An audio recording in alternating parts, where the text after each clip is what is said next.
Assalamualaikum warahmatullahi wabarakatuh. Alhamdulillahillazi anzala ala abdil kitaba wa lam yaj'al lahu iwaja. Asyhadu la ilaha illallah wa la syarika lah wa asyhadu anna Muhammadan abduhu wa rasuluh.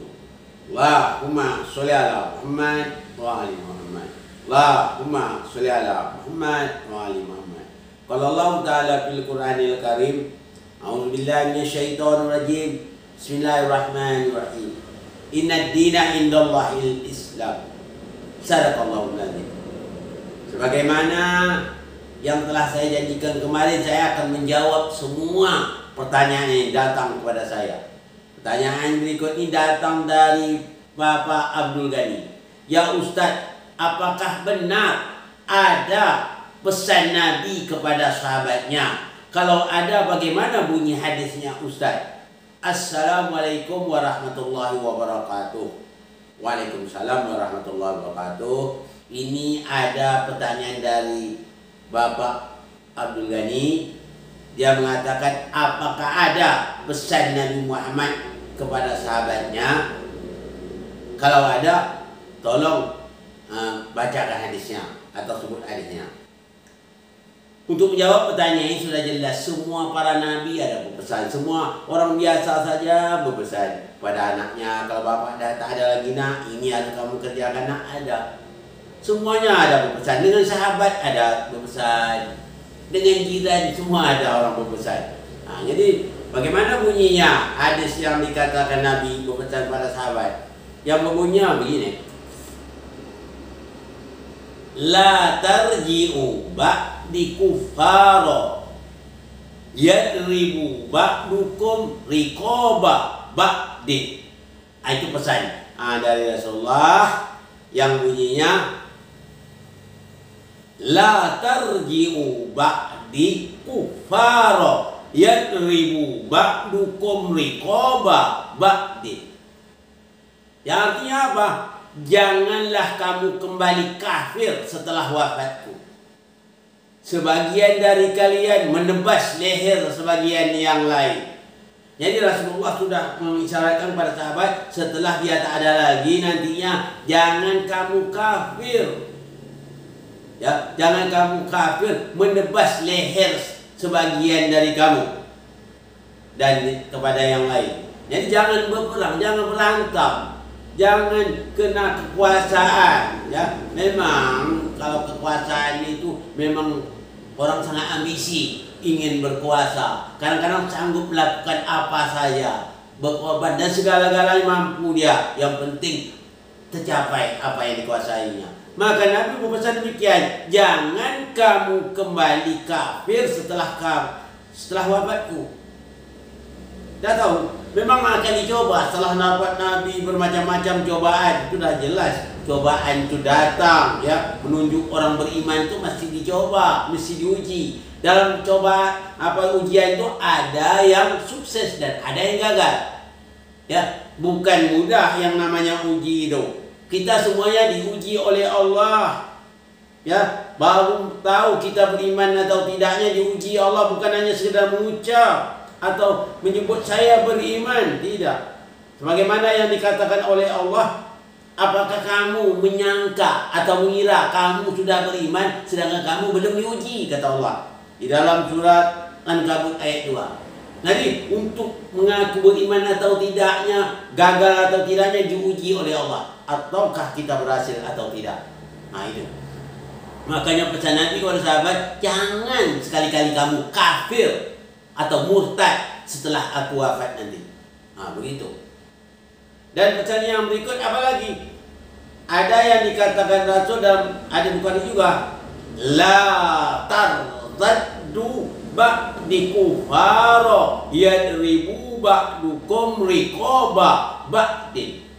Jangan kamu murtad sepeninggalanku, sebagian dari kalian menebas leher sebagian yang lain. Itu pesan. Jangan sampai murtad. Rasul tahu rupanya kejadian apa nih. Kadang-kadang gara-gara kekuasaan apa, sanggup membunuh orang, menebas leher orang. Ini yang dilarang oleh Rasul, sudah dipesan oleh Rasulullah Sallallahu Alaihi Wasallam kepada sahabatnya. Itu pesannya. Itu Pak Gani ketahui. Pesan itu bukan Rasul yang mengarang, memang sudah diabadikan oleh Allah. Rasul cuma menyampaikan saja apa yang dipesan Allah kepadanya. Bukan dia memandai-mandai. Sebagaimana yang ayat ini hadis ini cocok apa yang diwahyukan oleh Allah Subhanahu wa taala dalam surah Ali Imran ayat 144. Apa yang bunyinya Muhammad itu, kata Allah, tidak lain hanya seorang rasul. Sesungguhnya telah berlalu sebelumnya beberapa orang rasul. Apakah kamu jika dia wafat atau dia dibunuh, kamu berbalik ke belakang murtad? Barang siapa yang berbalik ke belakang murtad, maka dia tidak mendatangkan mudarat sedikit kepada Allah Subhanahu wa taala. Dan Allah memberi balasan kepada orang yang bersyukur. Jadi kalau kita menjadi murtad, tidak ada ruginya Allah, tidak ada sedikit pun mendatangkan mudarat kepada Allah Subhanahu wa taala. Inilah dua pesan dari Nabi untuk sahabatnya. Ya, Nabi sudah tahu apa kejadian setelah dia setelah dia wafat. Makanya Allah juga memberitahu juga. Dahuluan Allah kasih tahu, kalau Nabi wafat, terbunuh atau dibunuh Nabi itu, jangan sampai sekali-kali kamu murtad. Jangan pula gara-gara ingin berkuasa murtad. Itu maksudnya dari Allah itu. Kadang-kadang kita kalau ingin berkuasa melakukan apa saja yang penting dapat. Walaupun persaingan tidak sehat kita lakukan, kita tetap melakukan. Itu yang dilarang oleh Allah. Jangan gara-gara kekuasaan bisa kita jadi murtad. Hanya untuk menjawab pertanyaan dari Pak Abdul Ghani, ada pesan dari Rasulullah untuk sahabat. Kalau dia wafat nanti, jangan kamu semua ini menjadi murtad atau balik ke belakang. Kalau seandainya kamu murtad, Allah tidak rugi sedikit pun. Yang rugi kamu. Ya, katakanlah kamu gara-gara ingin berkuasa cuma sebentar, ya. Setelah itu kita kembali kepada Allah Subhanahu wa taala. Rugi gara-gara ingin berkuasa kita murtad. Yang dunia ini aja sifatnya sementara, yang abadi itu adalah akhirat. Oleh sebab itu, untuk menjelaskan pertanyaan pada Abdul Ghani, saya jelaskan ada pesan daripada Rasulullah untuk sahabat, atau nasihat Rasulullah kepada sahabat, jangan sampai murtad. Nah, begitu maksudnya. Kalau kamu murtad, kamu yang rugi sendiri. Kamu akan dicampakkan oleh Allah ke dalam neraka jahanam, khalidina biha abada. Ini pesan Rasul sallallahu alaihi wasallam di dalam Sahih Bukhari, dan Allah juga berpesan dalam surah Ali Imran 144. Jadi kita harus paham, ya. Jadi ayat itu apa yang di hadis Nabi ini sinkron dengan ayat yang diterangkan oleh Allah tersebut. Jadi fungsi hadis ini menerangkan ayat Quran, ya. Jadi kita harus paham betul itu. Jadi kalau orang membahaskan hadis nanti, mana ayat yang diterangkan? Kita harus jelaskan ayat diterang ini. Nah, kita harus paham, ya.